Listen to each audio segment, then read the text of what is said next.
南胆大包天，可笑！不死其难，处死其难。竟只不过是在用秘法强撑而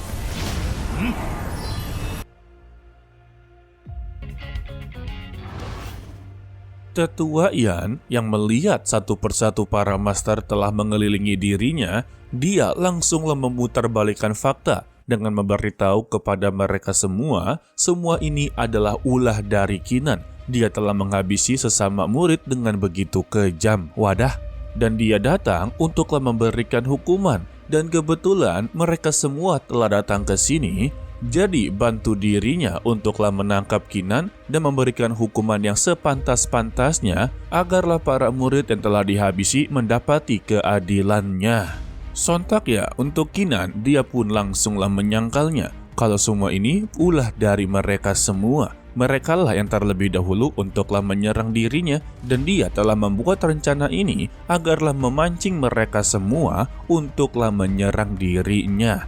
Jadi janganlah memutarbalikkan fakta yang seharusnya tidak ada. Tetapi ya tetap saja Tetua Yan tidaklah begitu mendengarkannya. Dia teruslah berada di kebohongannya guys, membuat seluruh para murid serta para master di sana cukuplah dibuat begitu kebingungan karena tidak ada bukti sama sekali. Dan situasinya menjadi parah ketika Tetua Yan memberitahu kalau Qinan memiliki hubungan dengan darah iblis. Sontak ya Qinan tidak terima dengan semua perkataan tersebut dan Xian Miao Miao langsunglah angkat bicara dengan memberitahu kalau Qinan adalah pelayannya dan dia pun mengeluarkan sebuah cermin di dalam tubuhnya Qinan dengan memberitahu kepada mereka semua cermin ini adalah darah sang putri dan Qinan. Mereka berdua telah melakukan sebuah kontrak dan ketika kontrak tersebut maka darah mereka akanlah dimurnikan dan untuk cermin yang berada di atas mereka semua ini bisa membuktikan kepada semua orang siapa yang memulai lebih dulu. Ketika reka adegan diulang, Tetua Yan mencoba untuklah menghancurkannya, tetapi Qingsan sudah siap-siap untuklah menghentikannya guys. Di sini dia tidak bisa berbuat apa-apa dan terbukti ya dari cermin tersebut kalau yang Taitianlah terlebih dahulu menyerang Qinan, membuat seluruh para murid, master dan juga tetua kini percaya kepada Qinan kalau bukan dialah yang memulainya. Mendengar itu ya, Tetua Yan langsunglah menghancurkan cermin tersebut kalau semua itu hanyalah omong kosong. Dia tahu kalau anaknya ini memiliki temperamen yang begitu sangatlah buruk, tetapi hanya untuk sesaat saja. Mungkin dia tidak berniat untuklah menghabisi nyawa dari Qinan. Terlebih, mereka harusnya sudah tahu kalau anaknya ini lebih kuat daripada Qinan, sedangkan Qinan lebih lemah daripada anaknya. Sudah pasti anaknya ini sedanglah bermain-main dan tidak berniat untuklah menghabisi nyawanya. Tetapi Qinan menganggap kalau ini adalah pertarungan serius. Sebab bekas dari pertarungan ini dia sama sekali tidaklah terluka. Pernyataan dari Tetua Yan Fengzhu dibenarkan oleh beberapa master. Tidak mungkin orang yang lebih lemah daripada yang Taitian tidak terluka setelah menghabisi nyawanya. Sudah pasti yang Taitian sedanglah bermain-main dengannya, tetapi Qinan telah mencoba menghabisi nyawanya dengan begitu kejam. Alhasil ya dari pernyataan tersebutlah satu pihak kebelah menjadi dua belah pihak. Ada yang pro dengan Qinan, ada juga yang pro dengan Yan Fengzhu. Untuk pihak dari Qinan, mereka tidaklah terima dengan pernyataan tersebut. Sudah jelas-jelas dan juga terbukti dalam cermin itu kalau yang Taitian telah mengeluarkan kekuatan penuh, yaitu iblis keraknya, untuklah menyerang Qinan. Xiao Qingsui memastikan dengan menggunakan kekuatan seperti itu tidak dianggap sebagai permainan.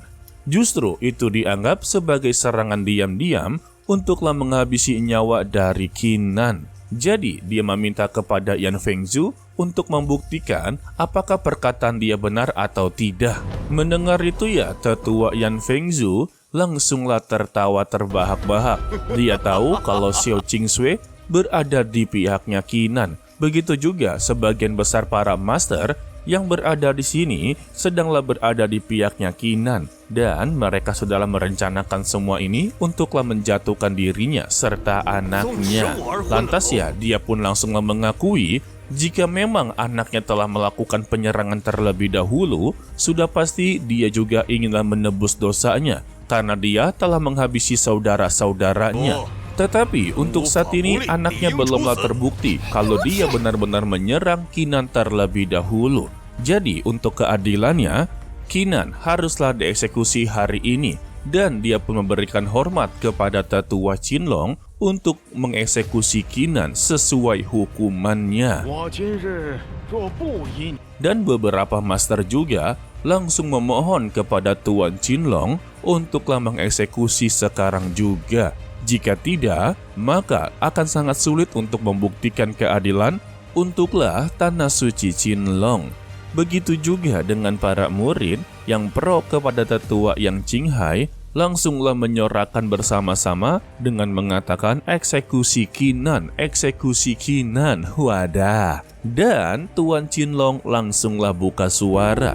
Dia mempertanyakan bagaimana jika dia sama sekali tidaklah mau melakukan semua ini, apa yang harus dia lakukan. Sontak ya, tetua yang Qinghai langsunglah terkejut.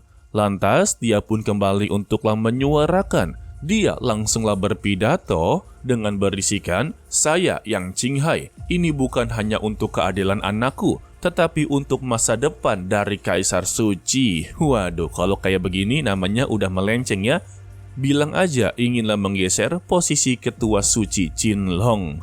Jadi dia mempertanyakan kepada semua orang, jika caranya begini, kerja keras yang mereka lakukan selama ratusan tahun untuk Kaisar Suci Naga Biru atau Qinlong, itu semuanya sia-sia. Begitu juga dengan kesetiaan mereka yang membuat Tanah Suci Qinlong ini menjadi lebih baik lagi. Semuanya itu adalah berkat kerja keras mereka. Jika keinginan mereka tidak dituruti, maka usaha mereka selama ini sama sekali tidaklah dianggap. Dan juga yang Qinghai langsunglah membeberkan, ada beberapa master terkuat dari Tanah Suci Qinlong rela untuklah keluar dari sini karena usaha mereka sama sekali tidaklah didengarkan. Tetapi Shou Qingsui langsung membuka sebuah gulungan dengan membacakan seisinya kalau Duan Mu, Ti Mu Feng, Qin Mu Feng bersama dengan para murid elit telah keluar dari Kaisar Suci Naga Azur dan bergabung dengan Kaisar Suci Burung Vermilion. Apakah ini disebut secara kebetulan? Terlebih juga mereka keluar bukan karena Tanah Suci Qinlong, tetapi karena peraturan yang telah dibuat oleh tetua yang Qinghai itu sama sekali tidak terlihat begitu adil. Maka dari itulah mereka keluar untuk mendapati sebuah keadilan dan nyaman untuklah berkultivasi. Ternyata yang Qinghai ini cukuplah begitu berpengaruh di Tanah Suci Qinlong karena dia setara dengan Tuan Suci Qinlong, bisa untuklah mengatur apapun peraturan dari Tanah Suci tersebut. Wadah, ya anggapannya seperti wakil ketua ya. Dan untuk saat ini, kehadiran dari Shou Qingsui untuklah menggantikan posisinya guys. Benar-benar begitu sangatlah plot twist. Tetapi yang Qinghai langsunglah tertawa terbahak-bahak kalau itu sama sekali tidak ada hubungan dengannya. Dan janganlah bicara padaku tentang hal-hal yang tidak begitu penting. Karena sudah tidaklah mungkin untuk bisa menghukum Qinan, dia pun langsunglah menyuarakan kembali kalau dia tidak lagi rela untuk tinggal di Tanah Suci Qinlong. Dia mengajak seluruh para murid, jika mereka terus-terusan berada di sini, maka mereka juga akanlah bernasib sial seperti anaknya. Jadi dia mengajak para murid untuklah pergi bersamanya dan membentuk Tanah Suci yang baru. Waduh, dikira gampang kali.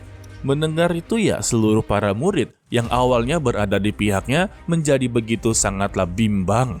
Tetapi kebimbangan mereka secara perlahan-lahan mulai menghilang karena untuk yang Qinghai berkata kepada mereka semua, selama ini tetua Suci Qinlong bisa bertahan hidup dan menjadi lebih kuat, itu berkat dari ramuan pil miliknya. Jika tidak, mungkin dia tidak bisa bertahan hidup selama ini. Dan dia pun mengeluarkan aura spiritualnya serta merapalkan sebuah mantra. Tidak disangka-sangka, ternyata selama ini ramuan pilnya telah dibentuk sebuah formasi yang dimana dia bisa untuklah mengaktifkan jika Tuan Qinglong benar-benar macam-macam kepada dirinya, maka dia tinggallah mengaktifkan formasi tersebut yang membuat tubuh dari Tuan Suci Qinglong langsunglah melemah. Ya, anggapannya seperti diracuni guys. Mendengar pernyataan tersebutlah membuat Qinan akhirnya menyadari pantas saja Yang Qinghai begitu sangatlah berani memanggil guru suci dengan begitu terang-terangan karena ada kekuatan yang lebih hebat di belakangnya, yaitu Zhu Kuei. Lagi dan lagi Yang Qinghai berargumentasi dan mengajak mereka semua untuklah bergabung dengannya. Karena untuk saat ini, Kaisar Suci Naga Biru atau Tuan Qinglong sudahlah terjebak dalam formasinya dan dia tidak akan pernah bisa berbuat apa-apa.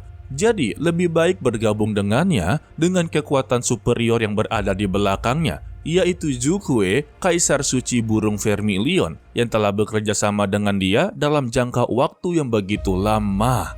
Belum aja dia mengambil alih tanah suci Qinglong, dia menjanjikan sebuah hadiah jika para murid yang bergabung dengannya dan mereka memiliki kemampuan untuk lebih unggul, maka mereka bisa mendapatkan perlindungan dari kekuatan teratas. Wadah.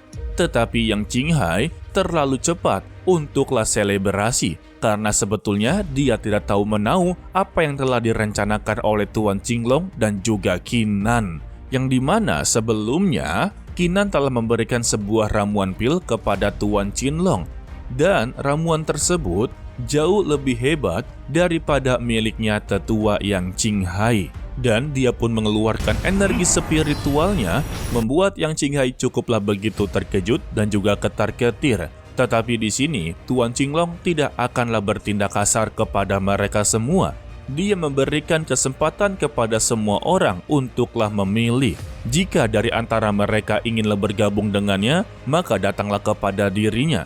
Dan jika mereka inginlah bergabung dengan Qinghai, silakan saja. Kebetulan juga hari ini adalah hari ulang tahunnya, dia tidak akanlah melukai mereka semua. Jadi ya tinggal pilih saja mereka akan berada di pihak mana. Dan dia menekankan setelah mereka memilih, maka pilihan tersebut tidak akan bisa untuklah diubah selama-lamanya. Atau lebih tepatnya, jika mereka memilih berada di pihaknya Yang Qinghai, maka mereka tidak akan pernah bisa masuk ke tanah suci Qinglong lagi, di blacklist. Bisa dikatakan ya, ini adalah pilihan seumur hidup. Jika salah milih ya, maka mereka tidak akan bisa berbuat apa-apa lagi guys. Paling ya pilihan lainnya memasuki tanah suci Vermilion. Jadi ya sedikit spoiler untuk part berikutnya adalah part-part yang begitu menegangkan. Karena ada beberapa murid juga yang dikatakan begitu sangatlah bodoh karena mereka malah memilih jalur yang dipilih oleh Yang Qinghai. Ya elah. Oke lah, sepertinya cukup sampai di sini saja dulu untuklah video kali ini ya guys. Mimin ucapkan terima kasih kepada kalian yang telah menonton sampai akhir. Pesan dari Mimin, tetaplah menjadi orang yang baik, walaupun itu sangatlah sulit. To be continue, sampai jumpa di video berikutnya. Bye-bye.